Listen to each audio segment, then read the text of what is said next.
جب وہ قابو میں کرنے کی کوشش کرتا ہے تو پھر اس میں یہ چیز ہوتی ہے کہ پہلے مثلا اگر کہیں چوٹ لگی تو خون کو بھیجا جاتا ہے، پھر اگر کہیں سے زخم ہو گیا یا ڈیمیج ہو گئی جلد تو اس پہ پھر کچھ لہو آتا ہے، پھر کچ لہو آنا شروع ہو جاتا ہے، اور پھر اس میں لیسدار مواد بہنا شروع ہو جاتا ہے، پھر اس میں رات یعنی ریشہ پڑنا شروع ہو جاتا ہے، پھر وہ اور بھی گہری چیز ہوتی ہے۔ یہ یعنی قوت مدبرہ مختلف انداز میں جو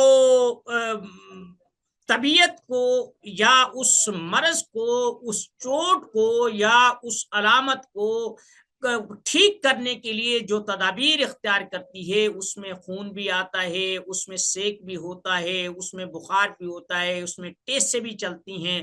تو یہ تو ہو گئی سوزش، یہ سوزش آپ سمجھ گئے۔ تو اس سے ہم مثلا ایسا بھی ہوتا ہے، حبس ہے، قبض ہے، لذت ہے، بے چینی ہے، خارش ہے، جوش خون ہے، یہ سب سوزش کی صورت میں ہی آتی ہے۔ جب سوزش کسی وجہ سے قوت مدبرہ کے کنٹرول سے باہر ہو جائے تو وہ پھر وہاں ورم پیدا کر دیتی ہے۔ ورم جو ہے سوزش کے بعد پیدا ہوتی ہے، ایک دم ورم پیدا نہیں ہوتا، پہلے سوزش ہوگی، جب قوت مدبرہ کے ہاتھ سے گیم نکل جائے گی یا اس کے ہاتھ سے کنٹرول باہر ہو جائے گا تو اس کے بعد ورم پیدا ہوگا۔ ٹھیک ہے، یعنی ابتدائی جو سٹیج ہے وہ سوزش ہے۔ ورم یہ ہمیشہ سوزش کے بعد ہوتا ہے، سوزش کے سوجن بھی ہوتی ہے، یعنی جب قوت مدبرہ نے کام کرنا شروع کیا اور کام کرتے کرتے اس سے وہ چیز کنٹرول نہ ہو سکی تو اب اس میں جو چیز سامنے آتی ہے اس میں سوجن ہوتی ہے، یعنی وہ چیز سوج جاتی ہے، شدت اختیار کر لے اور حرارت بڑھ جائے، اور جو ادھر ارد گرد کا جو جسم ہے اس سے بھی وہ متاثر کرے، جیسے پھوڑے، پنسیاں، دانے، ورم وغیرہ ہوتا ہے، تو پھر یہ حرارت بڑھتی ہے۔ یعنی پہلے سوزش ہوئی، یوں سمجھے کہ ابتدائی علامت ہوئی، دوسرا ورم ہوا، ورم سے بھی جب آگے کام چڑھا تو پھر جسم کو اللہ نے جو قوت مدبرہ دی ہے اس پر آ کر وہ چیز ٹھہرتی ہے، تو وہاں حرارت پیدا ہوتی ہے۔ اگر تھوڑی جگہ پر ہو، قابل یعنی کنٹرول کے قابل ہو تو وہیں پر وہ حرارت ہوتی ہے۔ اگر اس سے بڑھ جائے، زخم زیادہ ہو، پھوڑا بڑا ہو یا علامت زیادہ گہری ہو تو پھر اس کے بعد اگلی تیسری سٹیج آتی ہے بخار کی۔ بخار ایسی غیر معمولی حرارت ہے جس کو حرارت غریبیہ یعنی بیرونی، غریب کہتے ہیں نا، غریب الدیار کہتے ہیں نا کہ بھئی میں تو مسافر آدمی ہوں، غریب الدیار ہوں، میرا یہاں کچھ نہیں ہے، میں تو باہر سے آیا ہوں۔ کہتے ہیں جو خون کے ذریعے قلب سے تمام بدن میں پھیل جاتی ہے، جس سے بدن کے اعضاء میں تحلیل، ان کے افعال میں نقص واقع ہوتا ہے، غصہ، تھکان کی معمولی گرمی، بیمار کی حد سے باہر ہو جاتی ہے، کوئی غیر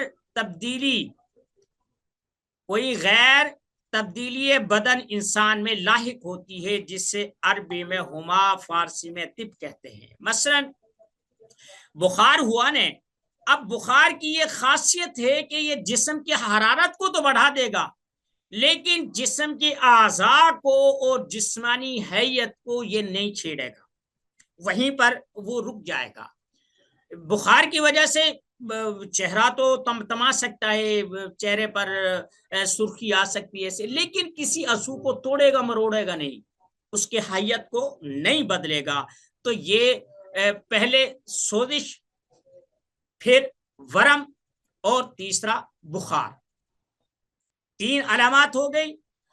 اب اگلی جو وہ ہوتی ہے وہ ہے ضعف۔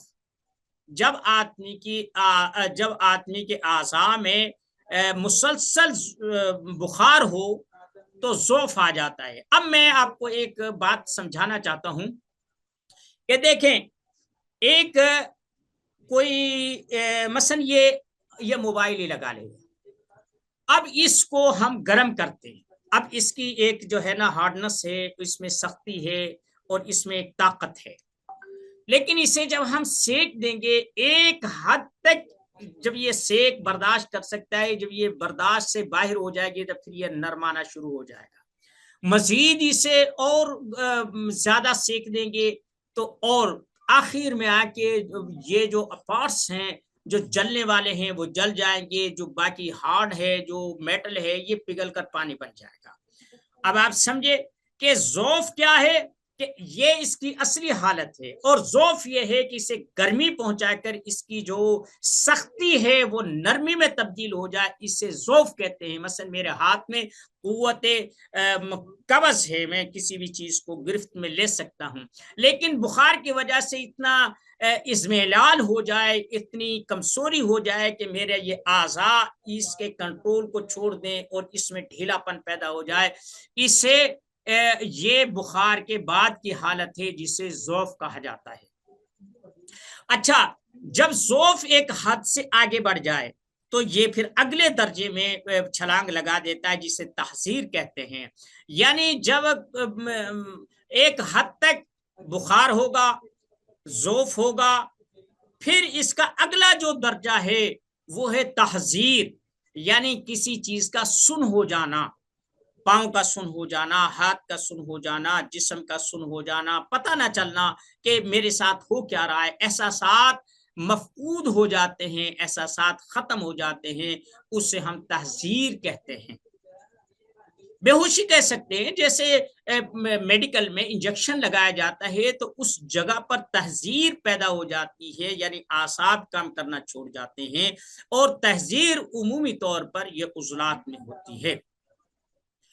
اب اس کے بعد کیا ہوگا کہ جب سوزش ہوئی،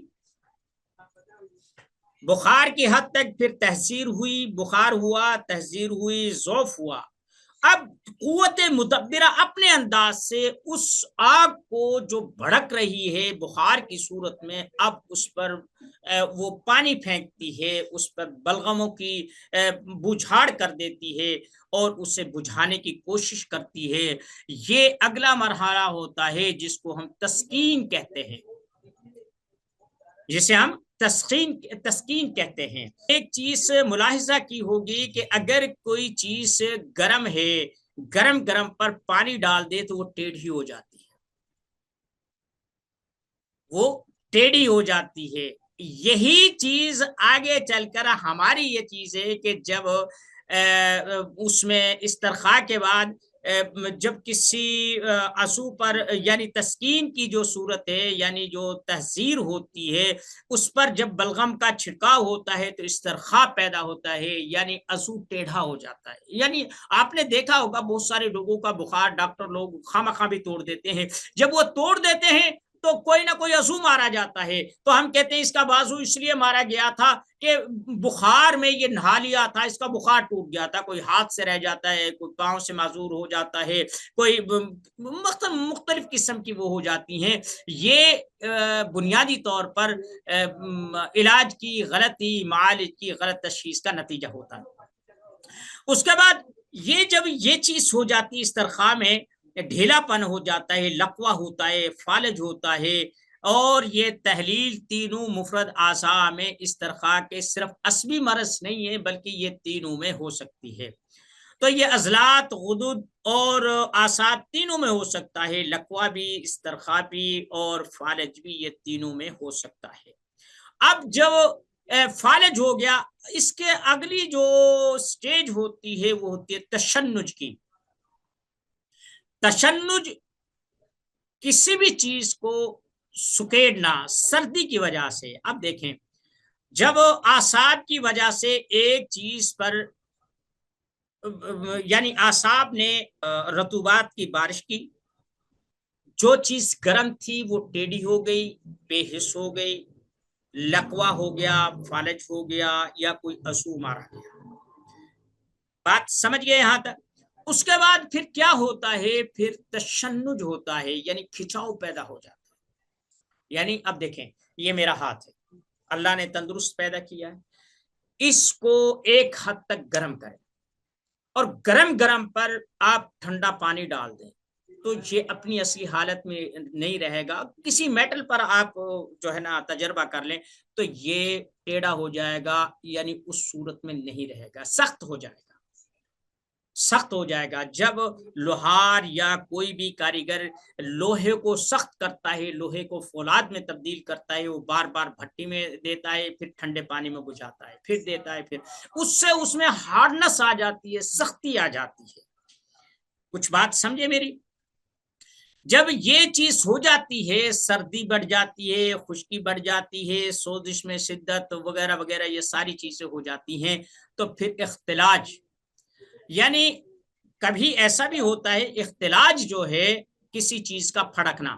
یعنی کچھ لوگ کہتے ہیں کہ میری آنکھ پھڑک رہی ہے، کوئی کہتے ہیں میری رگیں پھڑک رہی، کوئی کہتا ہے میرا چہرہ پھڑک رہا ہے. اس کو اختلاج کہہ سکتے ہیں، کسی عضو کا پھڑکنا. یعنی کسی مواد یا ریاح یا سوزش سے اس عضو کے فعل میں تیزی آ جاتی ہے. بعض دفعہ معمولی اعضاء پھڑکنے سے بڑی بڑی بیماریاں ہو جاتی ہیں.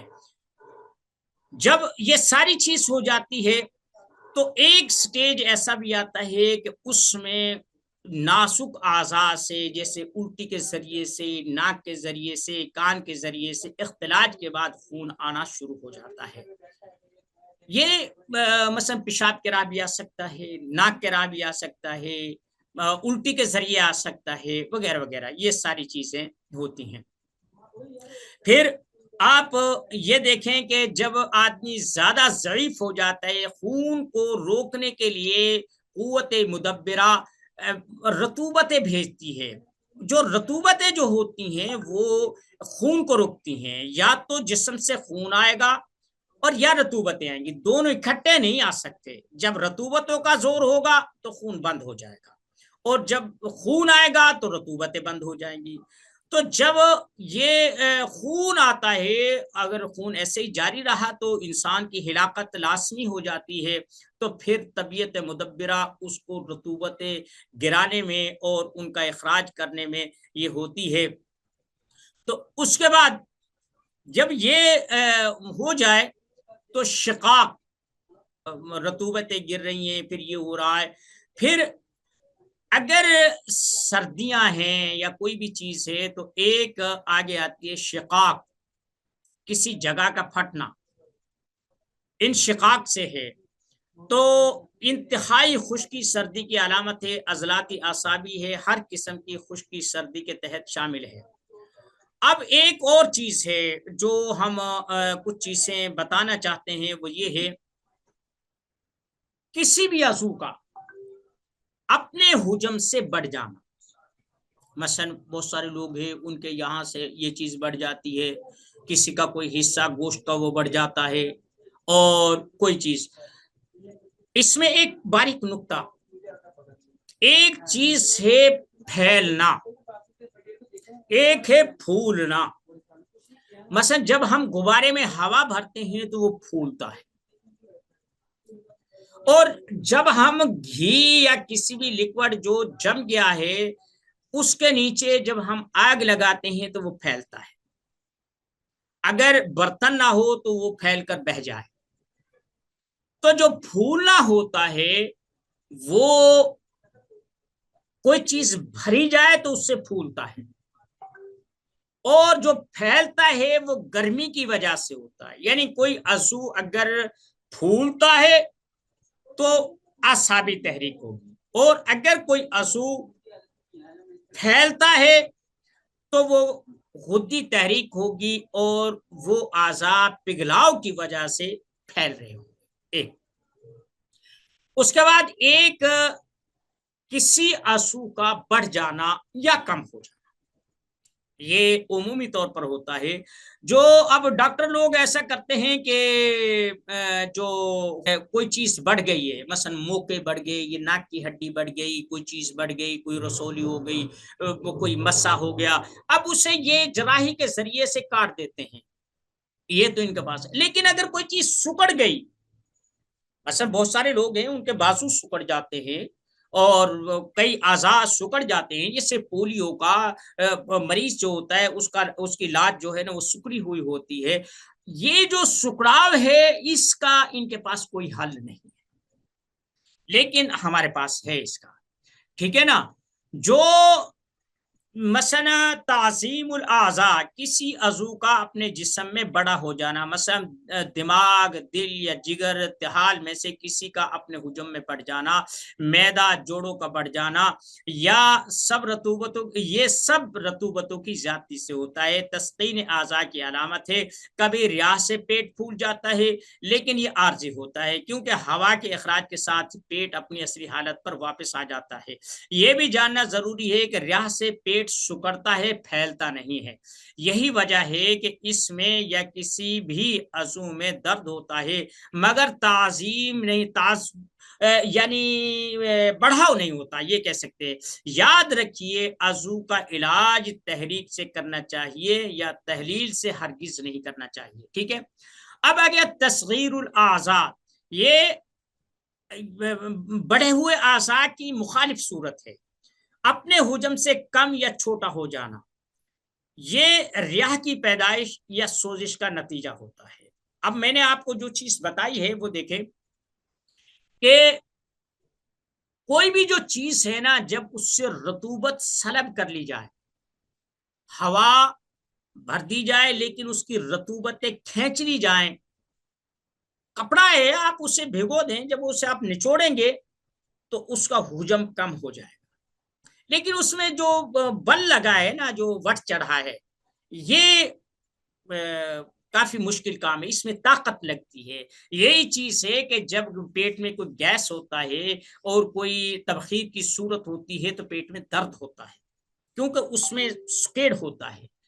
اور بہت سارے لوگ ایسے ان کے پیٹ بڑے ہیں لیکن انہیں تکلیف نہیں ہوتی، لیکن ویسے بھاری بھاری ہے، ان میں رطوبتیں یا چربی زیادہ ہوتی ہے۔ یہ آپ بات سمجھ گئے، یعنی جو عضو بڑھے گا اس میں کوئی چیز فالتو آ گئی ہے، اور جو گھٹے گا اس سے کوئی چیز کم ہو گئی ہے۔ یہ علامات آپ نے آج پڑھ لی۔ اس کے بعد سدہ پیدا ہونا، یعنی جو پیٹ میں، آنت میں یا کسی بھی جگہ سدہ پڑے تو وہ خشکی سردی کی علامت ہے، جس کی عضلاتی اعصابی تحریک ہوتی ہے۔ خشکی سردی مواد کو سدہ میں تبدیل کر دیتی ہے۔ اور اسی طریقے سے استسقاء، یعنی جسم کے کسی خلا میں، جیسے دماغ ہے، جگر ہے اور ریڑھ کی ہڈی ہے، ان میں پانی پیدا ہو جانا۔ تو یہ خلاؤں میں، جیسے خواتین کے رحم میں پانی کی تھیلیاں ہو جاتی ہے، مردوں کے خصیوں میں پانی کی تھیلیاں بھر جاتی ہیں، بہت سارے لوگ کہتے ہیں گردوں میں پانی کی تھیلیاں ہیں، وغیرہ وغیرہ۔ تو یہ بنیادی طور پر سفرا ہوتا ہے، یہ بنیادی طور پر سفرا ہوتا ہے۔ اور یہی چیز جو ہے نا انسان کو تکلیف دیتی ہے۔ مثلا استسقاء کی 3 صورتیں ہیں، زکی ہے، تبلی ہے اور وغیرہ لحمی ہے۔ آج کی جو میں نے باتیں بتائی ہیں کہ سب سے پہلے جب مرض پیدا ہوگا تو سوزش آئے گی، سوزش آئے گی۔ اس کے بعد دوسرا جو مرحلہ ہوگا وہ میں نے بتایا ورم ہوگا، اور تیسرا مرحلہ بخار ہوگا۔ بخار کے بعد ذوف ہوگا، یعنی جب بخار آ جاتا ہے تو آدمی نڈھال ہو جاتا ہے، کمزور ہو جاتا ہے، پھر تہذیب، پھر استرخاء، اور پھر تشنج، اور پھر اختلاج۔ میں نے ان تمام کی صورتیں بتا دی ہیں۔ انشاءاللہ کسی دن موڈ ہوا اور آپ لوگوں نے مجھے یاد دلایا تو پھر میں سوزش، ورم، بخار، ذوف، تحذیر، استرخاء، تشنج اور اختلاج، ان کی پھر میں پوٹنسیاں بتاؤں گا، دواؤں کی ترتیب بتاؤں گا کہ پہلی میں آپ کیا دیں، پھر اگر دوسرا درجہ ہے تو اس میں کون سی چیز شامل کریں، تیسرا ہے تو کون سی چیز شامل کریں، چوتھا ہے تو اس میں کیا کریں، پانچواں ہے مثلا ایسے ہی جیسے یہ 7 8 ہے، ایسے ہی ہمارے ہیں ملین ہے، ملین مسل ہے، اس کے بعد ملین ہے، پھر شدید ہے، پھر تریاق تک اکسیر تک جاتے ہیں۔ تو یہ پھر آدمی کو پتہ ہونا چاہیے کہ آپ کس چیز کو کس مرض میں استعمال کریں تاکہ نتائج بہتر آ جائے۔ مثلا پہلے میں اگر آپ ہیوی قسم کی دوا دیں گے تو مرض بگڑ جائے گا، اسی طریقے سے اگر آخری درجے میں ہیں اور آپ پہلی دوا دیں گے تو مرض کو کوئی فرق نہیں پڑے گا۔